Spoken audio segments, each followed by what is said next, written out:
Hi, ich bin Luisa und Studienbotschafterin für Kommunikationsdesign. Mich haben ganz viele Fragen von euch über das Studium erreicht und die möchte ich jetzt beantworten.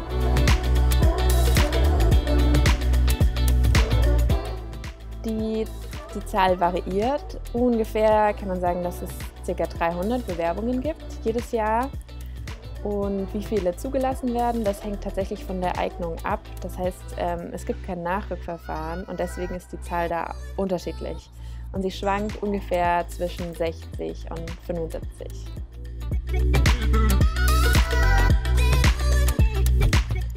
Es ist auf jeden Fall kein Nachteil, nur digitale Arbeiten zu haben. Zeige einfach, was dich interessiert und womit du dich bisher so beschäftigt hast.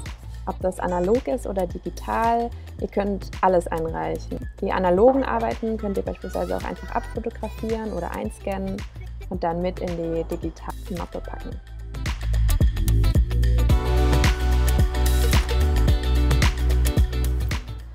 Ihr könnt normalerweise die Mappe immer direkt nach dem Eignungstest wieder mit nach Hause nehmen. Also unsere praktischen Kurse, die Vorlesungen und die technischen Praktikas finden alle in unserem Gebäude am Sander-Heinrichs-Leitenweg statt. Da bekommen wir Input, wir besprechen unsere Projekte mit den Dozentinnen und mit den anderen Studentinnen und lernen beispielsweise, wie man Bücher in der Werkstatt binden kann. Die meiste Arbeit findet allerdings unabhängig und frei statt, das heißt von überall, von zu Hause oder aus einem Café, egal wo. Es hat allerdings Vorteile, in der FH zu arbeiten, besonders bezogen auf Teamgeist und den Austausch mit anderen, aber auch, wenn es ums Equipment geht oder um Räumlichkeiten.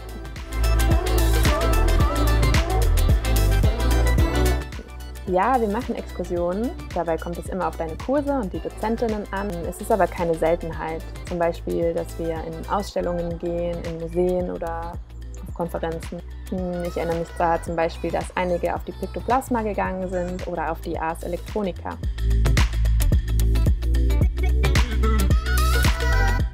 Unsere Berufsaussichten sind sehr vielseitig. Es gibt einige, die freiberuflich arbeiten, beispielsweise als Fotografen oder Illustratoren. Es gibt Leute, die bei Verlägen arbeiten, die sich mit Editorial Design beschäftigen. Manche gehen eher in Richtung Motion Design, arbeiten in Animationsstudios, in Filmstudios oder im Bereich 3D oder Virtual Reality. Es gibt Studentinnen, die in klassischen Werbeagenturen arbeiten, andere bei Kreativagenturen eher im Bereich Interaction oder Experience Design, Webdesign, App-Design, digitale Produktentwicklung.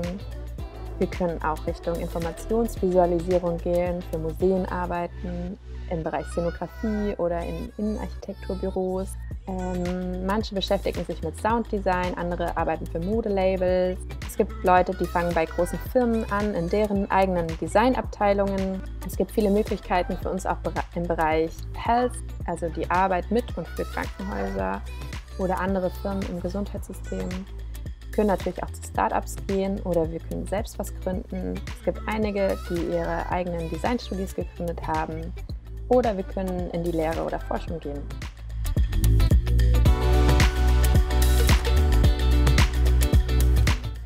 Ich denke, du solltest sehr viel Neugierde mitbringen, Spaß an kreativer Arbeit, ein ehrliches Interesse an gesellschaftlich relevanten Themen, Mut zu experimentieren, Lust, immer wieder was dazu zu lernen, Teamfähigkeit und einen Machergeist.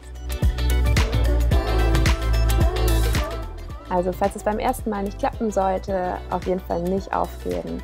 Ich habe es auch zweimal probiert und ich denke, es schadet überhaupt nicht, sich ein bisschen mit Gestaltung als Beruf auseinanderzusetzen. Und die gute Nachricht ist auch, wenn du erstmal drin bist, dann wirst du eigentlich auch nicht einfach so ausgesiebt. Also mir hat das Studium sehr viel Spaß gemacht und deswegen mache ich jetzt weiter und fange im Herbst meinen Master an. So, das war's. Ich hoffe, ich konnte euch weiterhelfen und für alle, deren Fragen nicht beantwortet worden sind, ihr bekommt in den nächsten Tagen noch eine persönliche Nachricht.